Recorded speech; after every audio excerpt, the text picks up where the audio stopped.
चलो देखो, real number है क्या, ये वास्तविक संख्या है। तो यहाँ पे हम लोग पढ़ेंगे यूक्लिड विभाजन एल्गोरिथम। इससे हमें कोई मतलब नहीं, हमें मतलब बस इतना से है कि ये जो सवाल है ये कैसे बनेगा। तो ये सवाल बनाने के लिए, इसका एचसीएफ निकालने के लिए इसको 2 बार 4 बार हम लोग रिपीट कर लेंगे। इसको याद करने की जरूरत नहीं है, घर पे जाइएगा 2 बार 4 बार 10 बार पढ़ लीजिए, बात हो गया खत्म।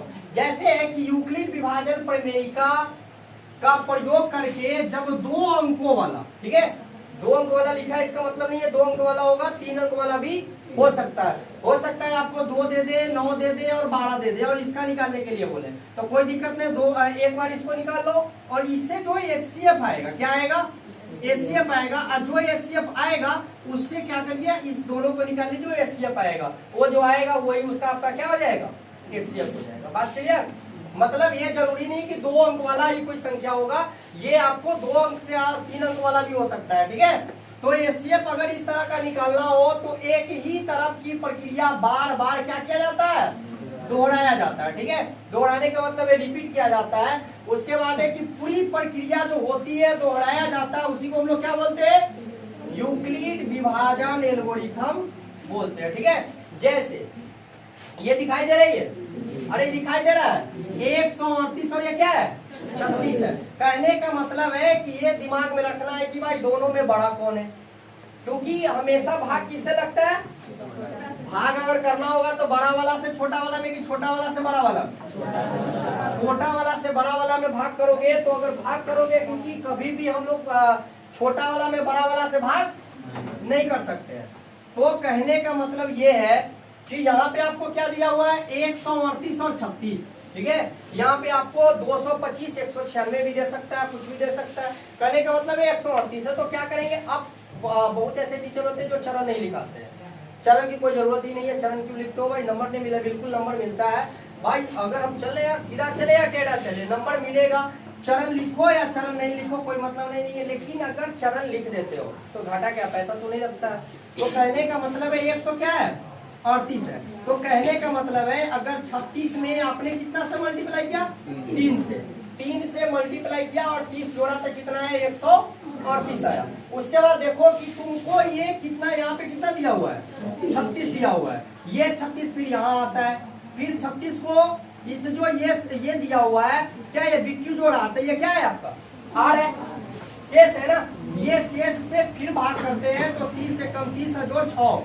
उसके बाद फिर इसको आप यहाँ लिखते हैं और जो ये आया हुआ है 6 और इससे मल्टीप्लाई करते हैं 5 होगा, तो 6 पंचे 30। इसका मतलब एचसीएफ कितना होगा 6 होगा। जो टेस्ट हुआ था बहुत ऐसे बच्चे हैं जो ये 6 के बदला 5 भी लिखा था, सब नहीं, कुछ ऐसे बच्चे हैं जो 6 के बदला क्या लिखा था 5 लिखा था। तो इससे इस तरह क्या निकाल सकते हैं हम लोग, एचसीएफ एक संख्या दिया रहे या 2 रहे या 2 से ज्यादा रहे तो आप इजी वे में एचसीएफ निकाल सकते हैं। अगला टॉपिक है यूक्लिड विभाजन प्रमेयिका। वो था आपका यूक्लिड विभाजन एल्गोरिथम और ये था आपका यूक्लिड विभाजन प्रमेयिका। कहने का मतलब 2 धनात्मक पूर्णांक, इसमें ऋणात्मक संख्या नहीं आएगा। कहने का मतलब है 2 धनात्मक पूर्णांक को ए और बी दिए रहने पर, ए और बी कहने का मतलब ए बराबर कुछ संख्या होगा, बी बराबर भी कोई संख्या होगा। कहने का मतलब ये हुआ कि रहने पर अद्वितीय, अद्वितीय का मतलब समझते हो, अरे अद्वितीय का मतलब वैसा जो पूरी दुनिया में ये उसके समान कोई दूसरा न हो। तो कहने का मतलब है कि भाई यहाँ पे उसका तो चर्चा नहीं हो रहा है, यहाँ पे संख्या का चर्चा हो रहा है कि उसके समान कोई दूसरा न हो, ठीक है। ऐसी अद्वितीय पूर्णांक संख्या है Q और R अगर उपस्थित हो, विद्वान हो, तो A बराबर BQ जोड़ा। आप बचपन में पढ़े, क्या पढ़े हैं आप बचपन में, क्या पढ़े हो, भाज्य बराबर भाजक गुणे भागफल और जोड़ शेष, क्लियर। भाज्य बराबर भाजक गुणे भागफल जोड़ शेष। तो वही चीज यहाँ पे है। तो बच्चा ये देख करके सोचने लगता है कि भाई ये क्या, आगे कभी तो देखे नहीं थे। तो भाई इससे पहले आपने आपको पढ़ाया था तो आप देखे थे। तो ए बराबर यहाँ बीक्यू जोड़ा करने का मतलब ए हमारा हो गया भाज्य, बी हो गया भाजक, उसके बाद क्या क्यू हो गया हमारा क्या चीज भागफल और आर हो गया शेष, ठीक है। उसके बाद यहाँ पे याद रखिएगा ये वो कंडीशन यहाँ पे लिखा हुआ है 0 बड़ा बराबर आर और ये बड़ा और ये बी। कहने का मतलब आर जो है ये आर, ये क्या है, शेष है, आर है, कहने का मतलब जो आर है 0 से बड़ा होगा या बराबर होगा, 0 से बड़ा या बराबर, कभी भी आर ऋणात्मक नहीं आएगा, ठीक है। ये इसका मतलब होता है आर का मान 0 से बड़ा होगा या बराबर होगा, बी से हमेशा छोटा होगा। बात समझ में आया?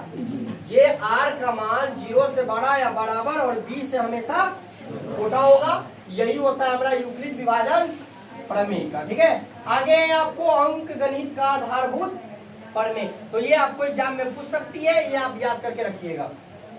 प्रत्येक भाज्य संख्याओं को अभाज्य संख्याओं के एक गुणनफल के रूप में व्यक्त किया जा सकता है तथा यह गुणनखंड अभाज्य गुणनखंडों के आने वाले क्रम के अद्वितीय है।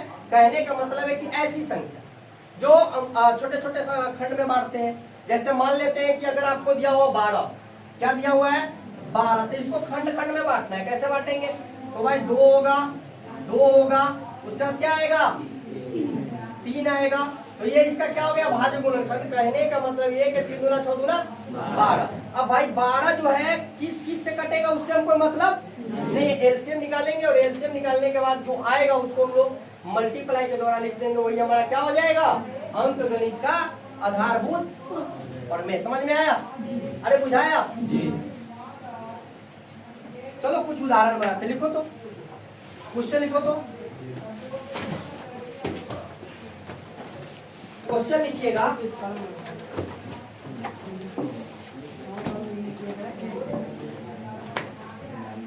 एक 196 और 38,320, सॉरी 220, 196 और 38,000, गौर से समझिएगा, सवाल लिखिएगा और बनाइएगा। 100 कितना 196 और 38,220 का यूक्लिड विभाजन एल्गोरिथम के द्वारा क्या करना है, इसका एचसीएफ निकालना। निकालिए तो, आदित्य बंद करो, कोई बात नहीं। चलो 196 और 38,220 का यूक्लिड विभाजन एल्गोरिथम का प्रयोग करके क्या निकालना है, एचसीएफ निकालना है। क्या निकालना है, एचसीएफ निकालना है कि भाई इसका एचसीएफ जो है क्या होगा। तो आप इसको इससे लंबी प्रक्रिया, विभाजन प्रक्रिया, भाग विधि द्वारा भी निकाल सकते हैं, या आप निकाल सकते हैं चरण लिख करके। चरण पहला लिखिएगा, चरण बैठिए, चरण पहला लिखिएगा। क्या लिखिएगा, चरण पहला, ठीक है। चरण पहला में क्या आ जाएगा, आ जाएगा 38,220 इक्वल टू 196 गुने 195, और कुछ होगा क्या, प्लस 0, बात हो गया खत्म। अब एचसीएफ कितना आएगा 196 हो गया। चलो उसके बाद तुमको क्वेश्चन आ सकता है क्या, तो अगर हम जो तीसरा पढ़े उसके हिसाब से अगर आपको सवाल दे दे, क्या दे दे कि 42 का अभाज्य गुणनखंड या गुणनफल के रूप में लिखे, ठीक है। ये आपको सवाल दे सकता है कि इसको कहेगा कि अभाज्य गुणनफल के रूप में क्या करना रहेगा, लिखना रहेगा कि भाई इसको अभाज्य गुणनफल के रूप में लिखना रहेगा। तो कैसे लिखोगे, इसका एलसीएम निकालेंगे। क्या करेंगे, इसका लिखे, चलिए अभाज्य गुणनखंडों के गुणनफल के रूप में लिखना है। तो क्या लिखोगे, 42 इक्वल टू 2 से 21, 3 से 7, तो ये हो गया 7 से 21 दूना 42। ये क्या हो गया, अभाज्य गुणनखंड, मतलब इसका यह अभाज्य गुणनफल, और इसमें हम क्या जोड़ेंगे, गुणनखंड होगा, अभाज्य गुणनखंड होगा। क्या होगा, गुणनखंड का गुणनफल के रूप में, ठीक है। गुणनखंड का गुणनफल के रूप में लिखना हो तो 42 बराबर 2 गुने 3 गुने 7। ये इस तरह का क्वेश्चन भी बिहार बोर्ड में पूछा हुआ क्वेश्चन है, ठीक है। तीसरा तरीका आपको इस तरह का क्वेश्चन पूछ सकता है, क्या पूछ सकता है कि चलिए आपको शॉर्टकट में चलते हैं हम लोग। 42 और 49, 42 और 49 का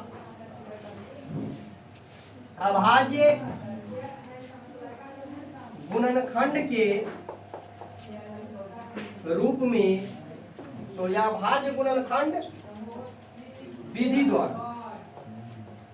विधि द्वारा एलसीएम और एचसीएफ याद